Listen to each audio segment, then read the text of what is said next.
My name is Jenny Collishaw, and I am a high school learning center teacher in Nova Scotia. My job has three distinct areas. I have an academic component, I have a transition component, and I have an administrative component. The component we're going to focus on tonight is the transition component. I work in a team teaching environment, as well as our students are supported by 11 educational assistants who would go out and support them in other classes. The students on my caseload range from the age 14 to 21. In Nova Scotia, you're able to attend school until the age of 21. Typically, students would graduate anywhere between the ages of 18 and 21.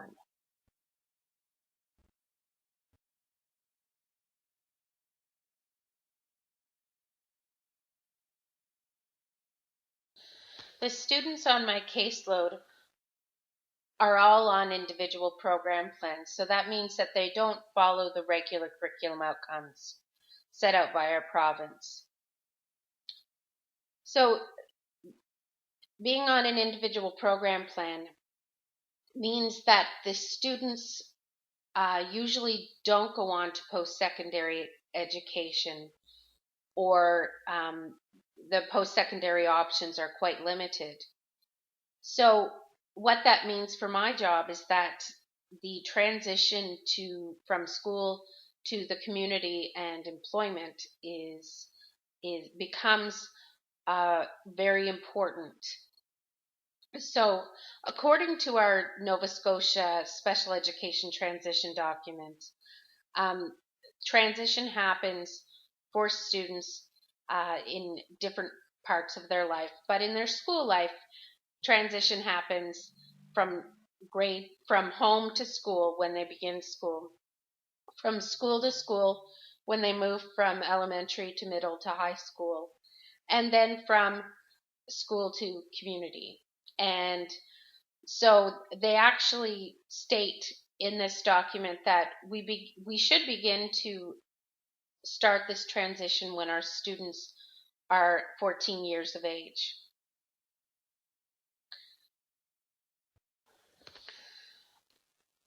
At our high school level, we have a number of courses that help prepare typical students, but also our students with disabilities, for the working world. We have courses which are called career development, learning resource strategies.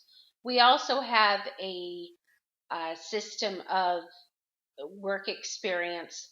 If a student is under the age of 16, they're able to complete what they call service learning, and when they turn 16, they're able to actually do a co-op or a job placement. But one of the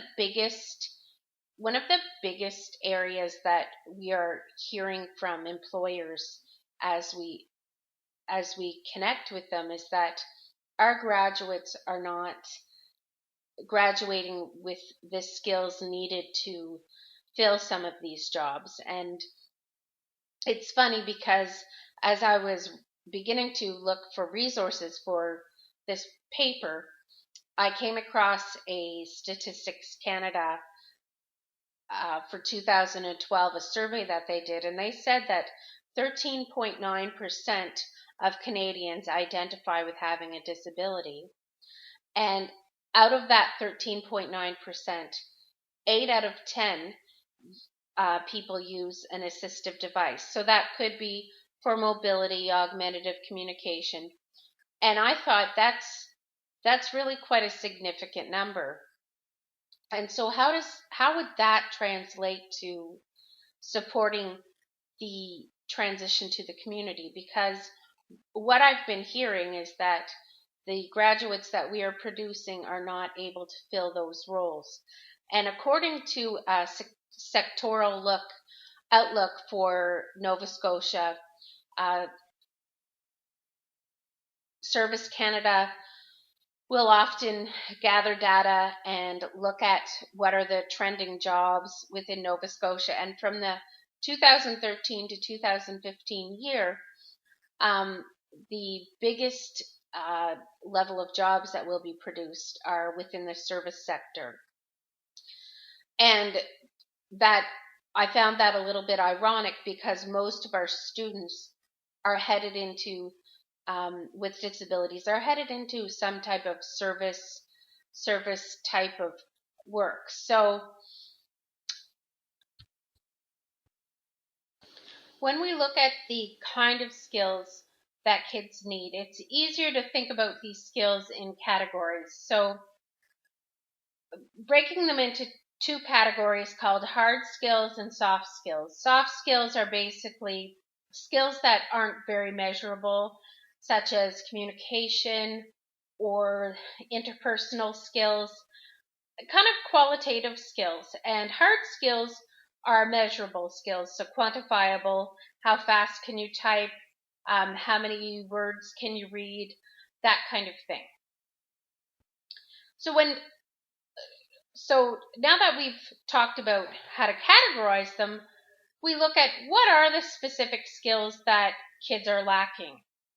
And one of the reports that we looked at, that I looked at, was the PISA, which stands for the Program for International Student Assessment. And this looked at math and reading levels for kids from all ages, but basically they break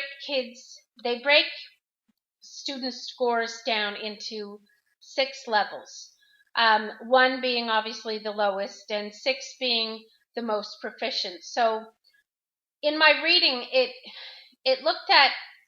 said that students who were at a level 2 were basically functional within the community. If a student hit scores between a level 1, then they would be more likely to experience difficulty finding and keeping employment. And obviously students who were achieving at a 5 or 6 level had very strong skills.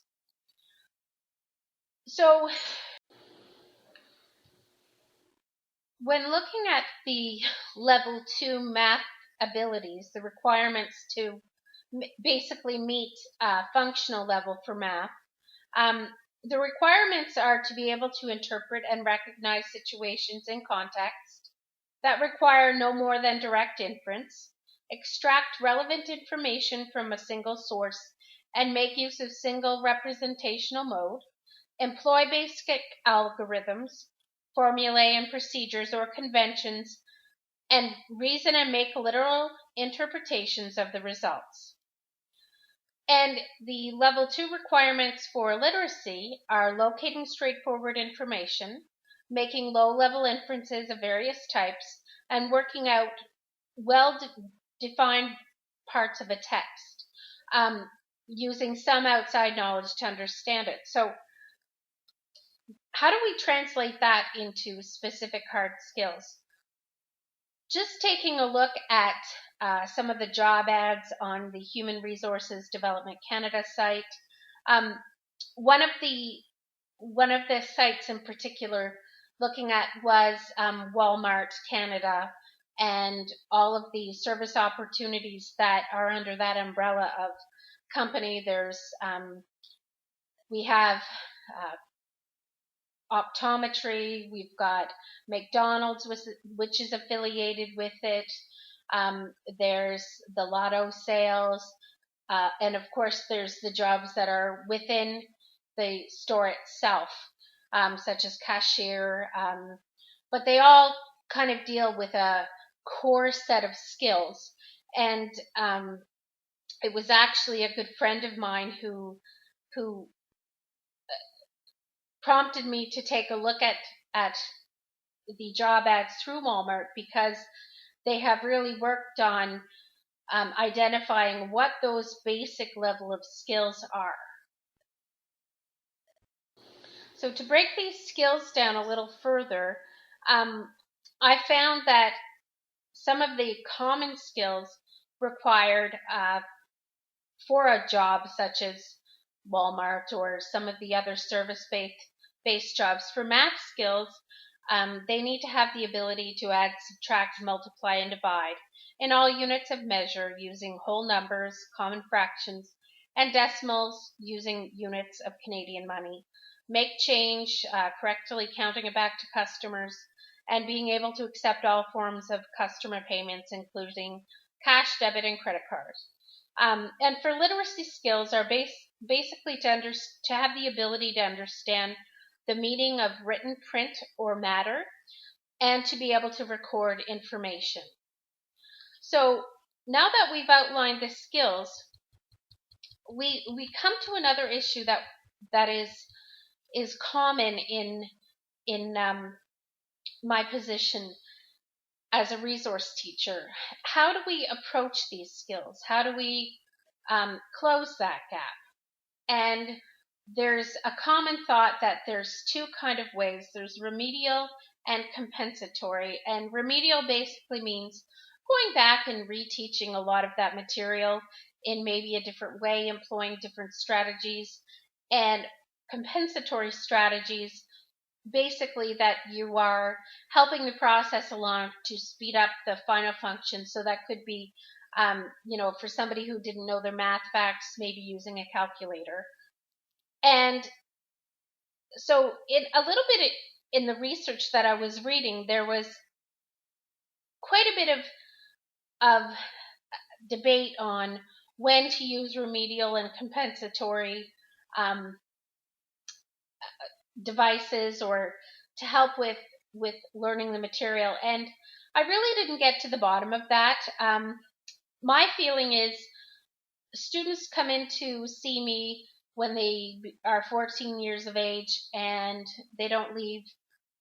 Some of them don't leave until between the ages of 18 and 21. So we tend to use a real balance of both remedial and compensatory strategies.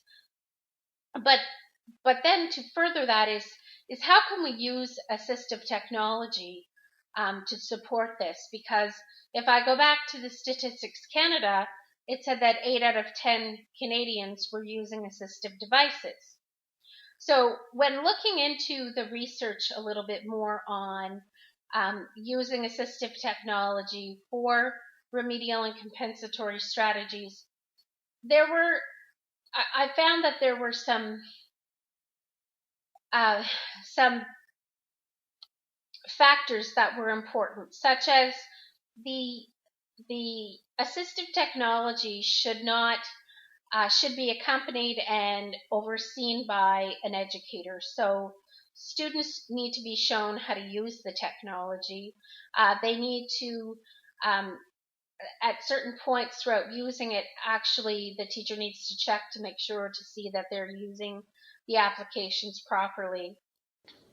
So we are now left with a set of skills that we've looked through research, that a set of current skills that kids are lacking, graduates in today's world. And so what do we do with that? And one of the ways of helping to close that gap is by using some remedial-based assistive technology. Technology is developing so rapidly, it can be a daily race to keep up with the developments. And more as educators, we're encouraged to use technology. In an article called Remediation Education with Web 2.0, Implications with Community College Writing, they remind us that educators should be mindful of how to best educate rather than entertain students in the classroom. And that is something that sticks with me, because we really do need to be able to use assistive technology effectively.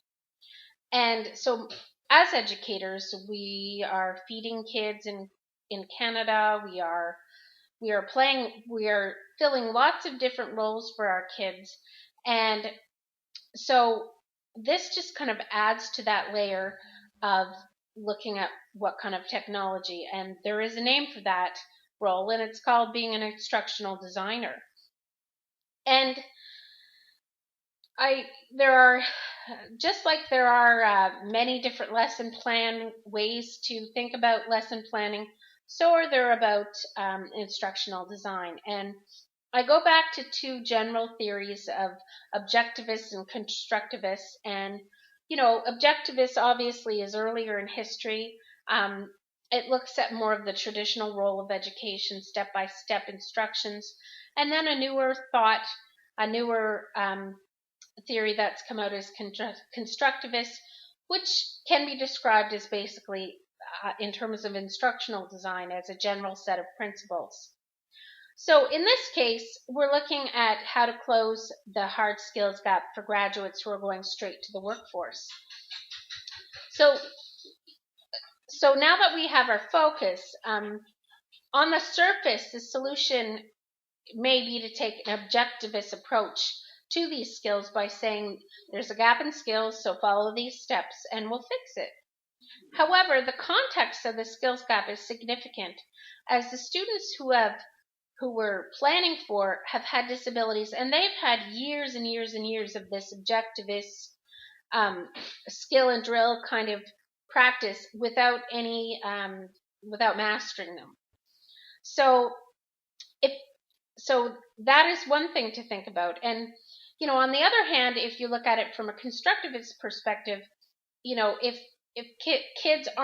a teacher is a facilitator and kids make their own meaning, and our kids with disabilities are not getting direct instruction, then will they actually learn those skills and master those skills? So basically, I think a theory or a instructional design model that kind of takes both of these learning theories into account is the best choice in this scenario. And one that has really stuck out for me is the Dick and Carey design. It consists of 9 components, and you'll see those flash up over the screen. And what I like about it is that it is step by step. All the components have to be completed, and sometimes you can do them concurrently.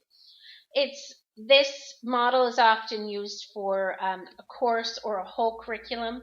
It's not just for a 2 or 3 hour lesson, and there's a great deal of time spent on the analysis and the context before writing the goals. And I think this model will work really well for remedial education for students with disabilities, as other methods and strategies of instruction have not taught the skills. Therefore, it's crucial that a thorough analysis is done so the choice of strategies that are selected can be effective. In one of the articles I read, Dick and Carey stated that most research suggests that it's the analysis process and not the delivery mode that determines the success of the instruction. So all of the kids that we're talking about are placed on individual program plans. So their goals would be in smaller quantities than a typical student who would be reaching the provincial outcomes. And they tend to work on these smaller goals over an extended period of time, such as a semester or a whole year, which is developed through their individual program plans are developed through a step-by-step collaborative process called the program planning process. And you will see those steps come across the screen as well. And like Dick and Carey, this model of the IPP development has a series of steps, which begins by analysis of current levels of functioning. It is through this process that we actually set those goals and strategies, which we outlined for their individual program plans. So they kind of follow the same flow of step by step. You complete each step, and a thorough analysis is done before you move on to the next step. And that is really the critical part.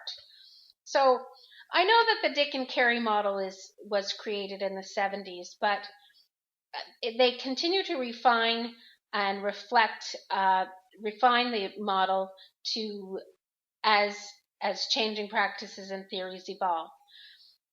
The thing that I like about it is that it's tried and true. And the solid theory has been used to compare and develop alternative theories from the past, present, and the future. So, you're probably wondering, well, the 70s was quite a long time ago. How do we look at, how does that affect the future? And I came across a really interesting web page where a history professor named David Crabtree was talking about the importance of history, and the effect on the future. And he likened the jump from the past to the future to one's own personal health. So when you find a family doctor, you visit the family doctor for the first time, and they usually take a detailed history. The medical history, it's vital and crucial, and it could affect it affects future procedures. So if you come in with an ailment, a lot of time doctors will look back in their history files, and I mean, coincidentally, when you think about those medical files, now they're all everybody's using online databases and things like that. So that field has grown with it, but without the concrete practice of taking notes, there wouldn't be notes to put on a computer database. So, from my own personal perspective, this can be applied directly to the choice of instructional design. It's important for me to rely on a reliable model which has continued to evolve and adapt with the educational change. So I think that the historical development will affect our future, and that it's solid and sound, and that this would work best in this given situation. I'd like to thank you for taking the time to listen, and if you have any questions, I'd be happy to answer them.